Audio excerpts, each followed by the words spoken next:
জাতিসংঘের সঙ্গে এই তিন প্রধানকে সরিয়ে দেবার সম্পর্ক আছে কি কোনো? কারণ 72 ঘন্টার মধ্যে জাতিসংঘ ঢুকছে, তার আগেই তিনজনকে কেন সরিয়ে দেবার জন্য উঠে পড়ে লাগা হয়েছে? জাতিসংঘের সঙ্গে কি এর কোনো সম্পর্ক রয়েছে?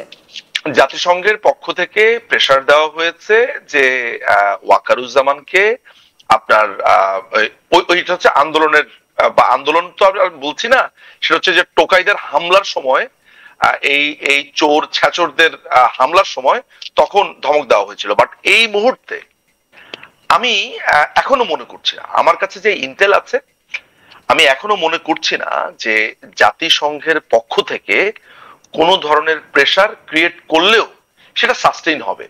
বিকজ আমার কাছে এইটাও আছে যে ট্রাম্প প্রশাসন এই ব্যাপারটাকে সহজভাবে নেবে না, যে এই ধরনের কোনো প্রেসার যদি একটা সভরেন রাষ্ট্রের সেনাবাহিনীর উপরে কোনোভাবে আসে। ভারতও এই ব্যাপারে কোনো ধরনের সাহায্য করবে বলে আমি অন্ততপক্ষে মনে করি না।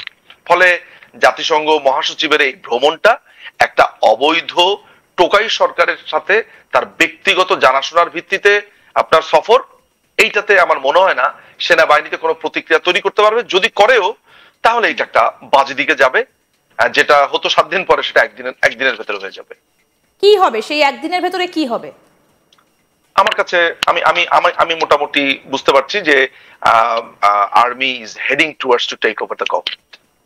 বেশ, অর্থাৎ এই মুহূর্তে আর্মি টেক ওভার করতে পারে সেই রকম একটা আশঙ্কা আপনি এই মুহূর্তে দাঁড়িয়ে করছেন, অর্থাৎ মিলিটারি কু, যেটা নিয়ে আমরা অনেক আগেও আলোচনা করেছি। কিন্তু এই যে রোহিঙ্গা ইস্যু, বাংলাদেশের একটা সীমান্ত পড়ছে এই রাখাইন প্রদেশের সঙ্গে, এই ইস্যুতে আবার রাষ্ট্রসংঘ তারা বলছে যে তারা মোহাম্মদ ইউনূসের পাশে দাঁড়াবে। এই জায়গাটা কি কোথাও ভাবাচ্ছে সেনাকে? দেখুন, এই মায়ানমারের রাখাইনের এই ইস্যুটা তো আসলে আপনাকে আমি এর মধ্যে একটা জাস্ট তথ্য দেই। গতকালকে ইফতার পার্টি হয়েছে, কেমন? ইফতার পার্টির মধ্যে এই অবৈধ সরকারের সাথে কারা ছিল জানেন? মানে কারা দাওয়াতে গেছে? ছিল পাকিস্তানের রাষ্ট্রদূত আর হচ্ছে চায়নার যে প্রতিনিধি আছে বা রাষ্ট্রদূত, তারা। আপনাকে মাথায় রাখতে হবে এই রাখাইনের সমস্যা, রাখাইনের কিছু, এগুলো তো চায়না ব্যাক প্রবলেম।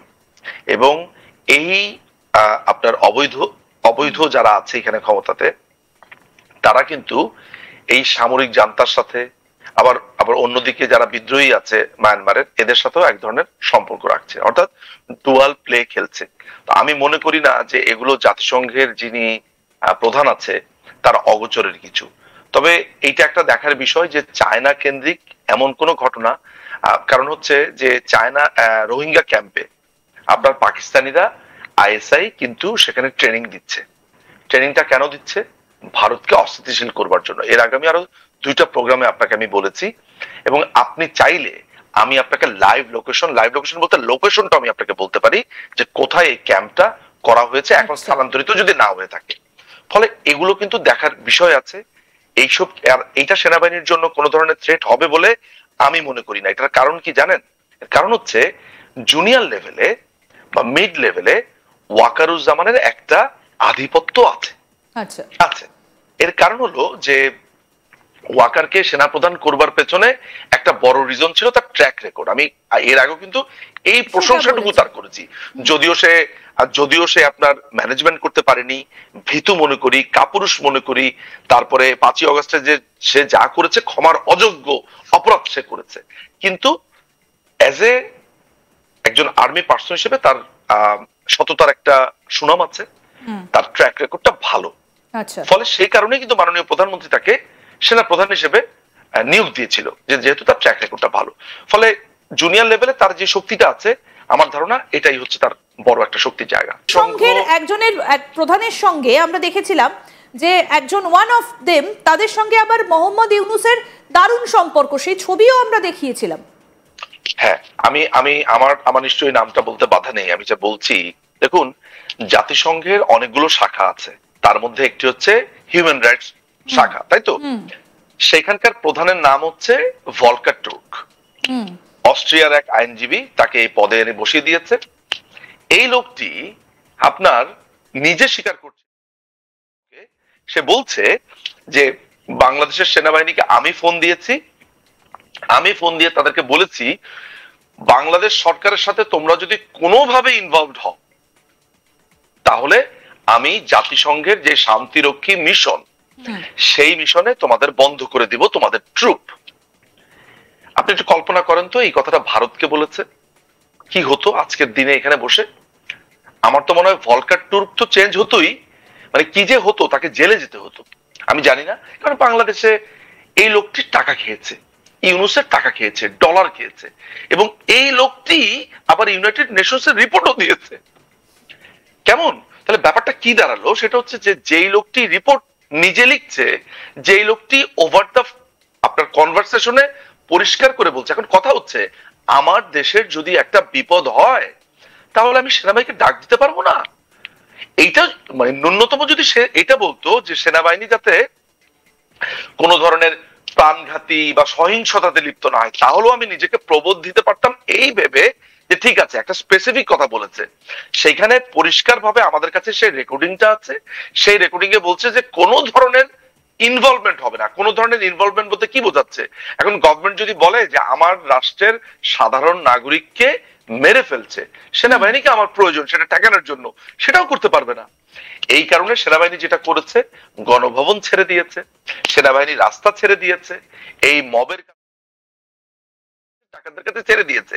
ফলে বাংলাদেশে যেই এই টোকাইদের মাধ্যমে, এই ছাত্র নায়ক, এই জঙ্গি সমন্বয়ক, এই হিজবুত তাহরীরের মাধ্যমে, সেইটার দায় জাতিসংঘের উপরে নিশ্চিত ভাবে বর্তায়।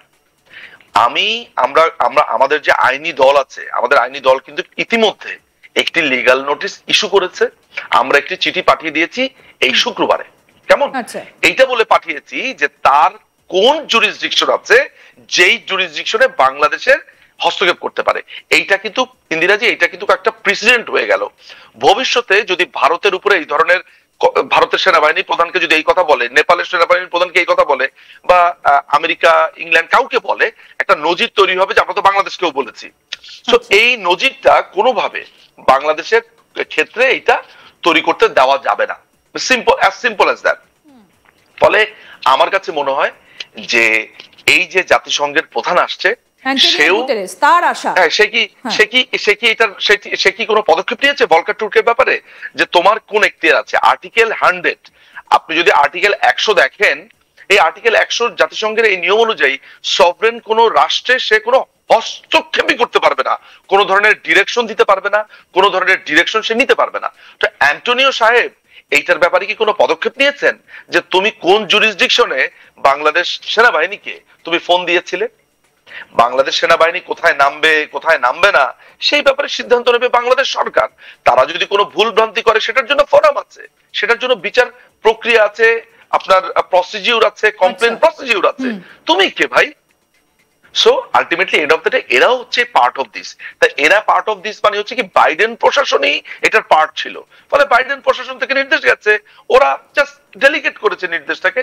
ফলে ফুলে তো স্বাভাবিকভাবে এই যে প্রেসিডেন্ট ট্রাম্প বারবার বলছে ডিপ স্টেটের কথা, বারবার বলছে রেজিম চেঞ্জের কথা, আমেরিকার আগের প্রশাসন এই কাজটি করেছে। তা নাহলে এই ভলকার ট্রুপকে সাহস কোত্থেকে পায়? এক বেতনভুক্ত এক জাস্ট একটা কর্মচারী, সে কোত্থেকে সাহসটা পায়? আপনি আমাকে বলুন।